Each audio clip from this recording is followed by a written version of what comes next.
Welcome back to Next Act Ninjas, the #1 podcast for mastering your health and wealth longevity. I'm your host, Rachael Van Pelt, and today we have a fascinating topic on the table. How your spiritual faith, whatever that looks like for you, can play a real role in extending health longevity. This conversation might be new territory if you typically think of optimizing longevity as purely physical or financial. But as more and more scientific research emerges, we're learning that cultivating a sense of spirituality or faith can offer tangible, measurable benefits for both how long you live and how vibrant those years can be. Let's start first by clarifying what I mean by spiritual faith, though. For some of you, this will involve a traditional practice of prayer, attending religious services, participating in community worship, following a specific doctrine. For others, it might be a more personal practice that isn't tied to religion, but still nurtures your soul. Maybe instead of prayer and worship, it involves mindfulness meditation, contemplative nature walks, and cultivating a deep sense of purpose. The common thread here, though, is a belief in something larger than yourself and an intentional habit of turning inward or upward to reflect on life's bigger questions, to find meaning beyond the everyday grind. It can be as simple as a few minutes of quiet prayer or meditation in the morning, or it can be as structured as regular attendance at a place of worship. But why does this matter for your health and longevity? We typically focus on eating well, exercising regularly, and getting enough sleep. All of that's essential, of course.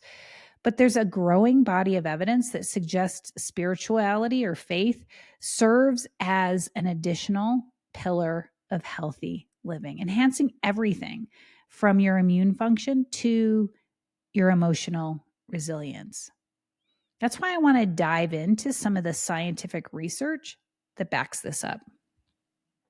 One of the best known pieces of evidence comes from a study that was published in JAMA Internal Medicine in 2016. This study looked at a large population of women, over 70,000 participants from the Nurses' Health Study. And they found that those women who attended religious meetings or services more than once a week had a significantly lower risk of mortality compared to those who never attended. The difference was striking. This group of women had a 33% lower risk of death. 33%, that's huge. During the 16 years that they followed these women, there were 27% fewer cardiovascular deaths and 21% fewer cancer deaths. Now, it was an observational study, so we have to be careful about claiming direct cause and effect, but it does raise important questions about how community involvement in religious practice might just influence our health. Of course, it's not simply about sitting in a church pew or a synagogue, is it? The additional analyses that they did in this Nurses' Health Study suggest that the reduced mortality had to do with psychosocial benefits because these women also reported feeling more optimistic, less depressed, and simply more supported by their community. Another cornerstone of research in this area are studies which focus on Seventh-Day Adventists. This religious group is fascinating to scientists because they have a strong faith-based community. They have dietary guidelines. Many are vegetarians or vegans. They refrain from smoking and drinking alcohol. But they also place a great importance on observing the Sabbath or a weekly day of rest for worship and community. Multiple studies over the years have shown that members of this community live notably longer. Much longer than the general population, sometimes by as much as a decade. And while part of that is, of course, tied to their better dietary choices and avoidance of harmful substances, their deep-seated religious faith offers additional benefits, like stress reduction and a robust social network. These studies give us much more evidence that faith and community are important. They can lead to real gains in lifespan and well-being. And we also have evidence from the so-called blue zones. These regions of the world are longevity hotspots. They've become famous for having a disproportionately high number of people who live to be 100 years or older. Blue zones include places like Loma Linda, California, Sardinia, Italy, Nicoya, Costa Rica, and Okinawa, Japan. And their spiritual practices vary greatly. In Loma Linda, you'll find a big Seventh-Day Adventist population. In Sardinia, you'll find a highly religious rural population, a population of shepherds mostly. In Okinawa, you'll find people who prioritize finding a deep sense of purpose, something they call ikigai. And they also venerate their elders and ancestors much more deeply. So while not all blue zones share the same form of spirituality or religiosity, they do all tend to have strong community bonds and a sense of higher purpose or meaning. In other words, blue zones just give us more evidence to suggest that faith and spirituality are core aspects of longevity, even if it manifests differently across cultures. Now, one of the key reasons that I bring this up here at Next Act Ninjas is that many of us, especially as we transition into retirement, are looking for ways to enhance our overall well-being. We want to reduce stress, don't we? Stay motivated, find meaning.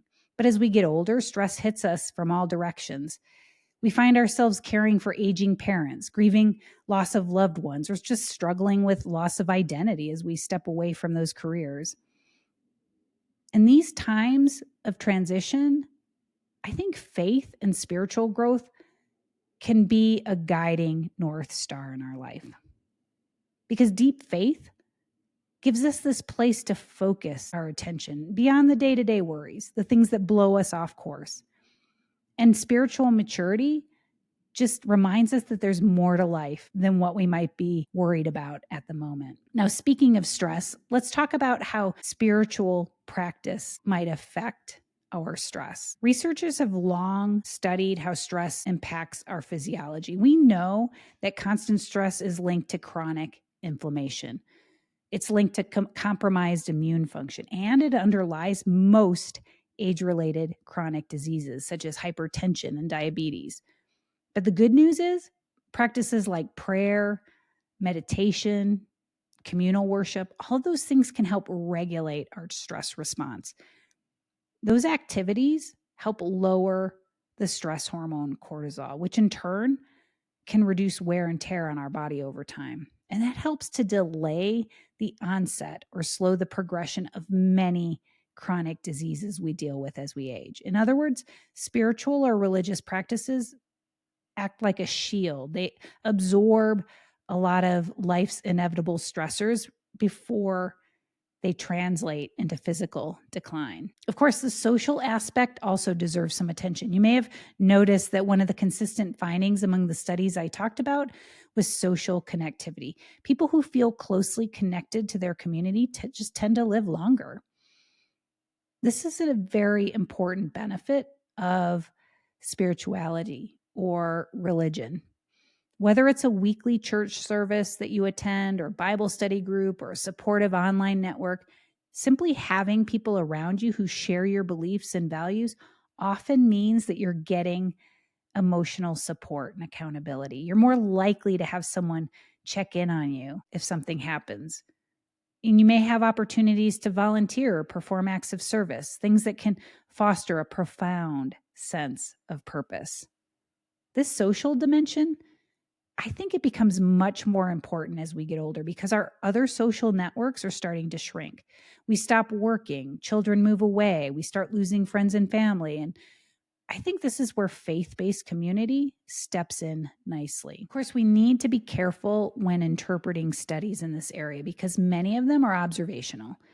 In observational studies, researchers simply look at people in real-world settings as opposed to randomizing them to different groups. Because of this, it's challenging to prove a direct cause and effect relationship between spirituality and longevity.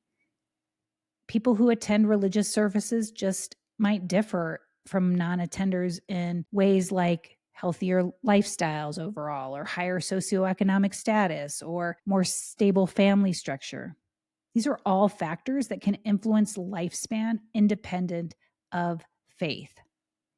Now, some studies try to adjust for this statistically, but it's nearly impossible to account for every variable. In other words, we just have to be cautious not to read a headline and conclude that simply going to church once a week guarantees we're going to live 10 extra years.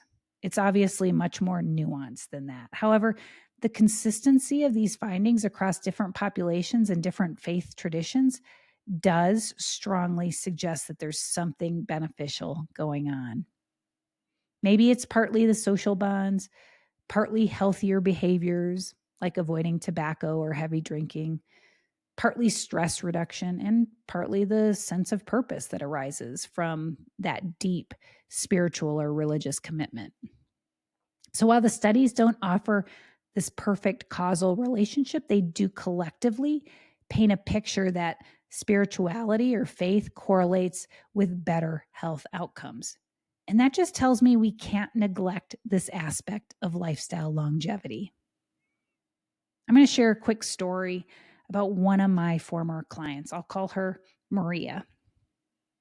She struggled with isolation after retirement. She had been a very social person at work. And when she retired, she felt this acute loss of identity and purpose. Now, fortunately, a good friend of hers invited her to attend a small group at her church. At first, Maria just saw this as an opportunity to get out of the house. But over time, she found that this heartfelt discussion that she had with the women, the shared values that they had, that it resonated deeply with her. In fact, the fellowship she found there quickly went much deeper than any of the relationships that she'd had at work. And then Maria started to bring that good feeling home with her. She started to practice a little prayer and quiet contemplation every morning. She took a few minutes to center herself and focus on gratitude on a regular basis. Before long, she noticed that she was feeling much less stressed and more optimistic about her next act. She also felt more motivated to take care of her physical health, something that she'd been neglecting for years. So her blood pressure improved. She even got fitter because she started to exercise and eat more mindfully. That's when I met her. That's when she hired me to level up her health span even more. Now, is it purely the faith element? Or is it the social support? Or the mindset shift? Or all of the above? Most likely, all of it plays a role, right? Regardless, her renewed sense of belonging and purpose had measurable benefits for her health, and it motivated her to take additional steps. The way she put it to me, she said, it may have started out merely as a social outing, but my relationships with the women at church, my relationship with God, turned into the major keystone of my life. I will never give that up because it's priceless. Don't you just love that? Now, for those of you who aren't involved in an organized religion, don't worry. You don't have to run out and join a church, a synagogue, a temple. Spirituality can start right where you're at. Maybe you'll find it in nature, during a walk in the woods where you feel more connected to the earth and its rhythms. Maybe you find it keeping a gratitude journal where you list 3 things every day that you're thankful for. Or maybe you explore something like guided meditation or breathwork sessions that help you to pause and refocus on what truly matters to you. The real key here is simply to cultivate a consistent practice that quiets your monkey mind, lifts your spirit, nurtures hope, and aligns you with a sense of purpose. This is where I started after I'd neglected my own spiritual journey for many years. Daily practice became a total game changer for me. In fact, my simple solitary practice eventually led me back to church, my faith, and fellowship with an amazingly supportive community. But that's a story for another day. Let's just say that, like Maria, I see my faith journey as priceless. It has markedly improved my mental, emotional, and spiritual well-being. And for that reason, it has become a non-negotiable part of my next act. Which leads me to another aspect of faith that I think might be relevant. The benefits of certain core values and moral behaviors such as kindness, forgiveness, compassion. These qualities, which I think are often encouraged in various religious and spiritual teachings, they have psychosocial benefits that ripple out to your physical well-being. For instance, holding on to anger and resentment can elevate your stress hormones and worsen chronic inflammation.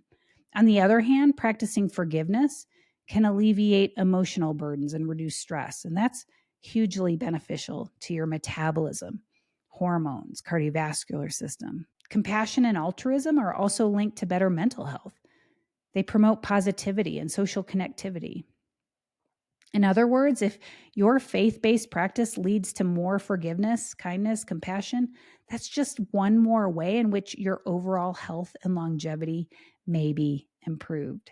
But I want to circle back to this idea of purpose because I find it especially relevant for those of us looking to create our best next act.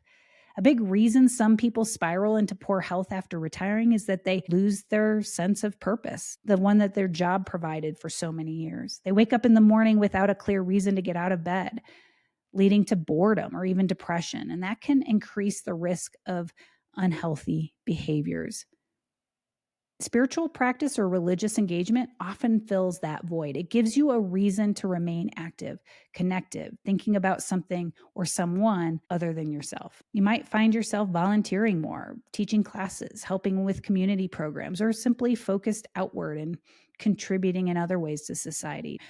Doesn't matter whether you've been a person of faith for many years or completely new to the concept. It's never too late to kick it up a notch or start fresh. Explore how faith and spiritual growth could enhance your life. If you don't know where to begin, I suggest starting with small steps. Maybe that just means taking 5 minutes at the start of your day for quiet contemplation. Notice your breathing, let your thoughts settle, focus on gratitude or a simple prayer.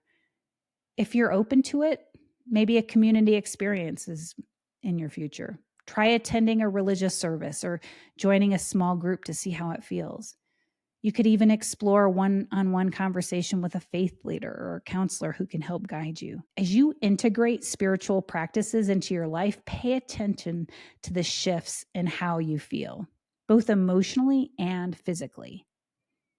Do you notice a drop in tension? Are you sleeping better? Are you making healthier choices around food and exercise? Are your relationships improving? These changes are going to be subtle at first, but they gradually accumulate over time. So keep reflecting on your progress. Remember, living longer is only part of the equation. Living better is what we're after. Spiritual or faith-based practices can improve your long-term quality of life. I think you're going to find that it fosters inner peace, resilience, a sense of fulfillment, all of which are hard to measure, but definitely can be felt in your day-to-day. Here at Next Act Ninjas, I believe that a thriving next act isn't just about health span and wealth span. It's about crafting a life that's infused with purpose and joy and fulfillment, a life that's aligned with your deepest core values. So spiritual faith, in whatever form resonates with you, is a critical part of that journey. It's going to help you cope with stress, find community, maintain a hopeful outlook during transitions, and as an added bonus, it just might improve your longevity. That's it for today. Thank you for joining me. Be sure to share today's episode with someone you love and hit the subscribe button so you never miss an episode. I'm always here to help you create your best next act. You'll find a link to connect with me in the show notes. Until next time, live well, love more, age less, my friends.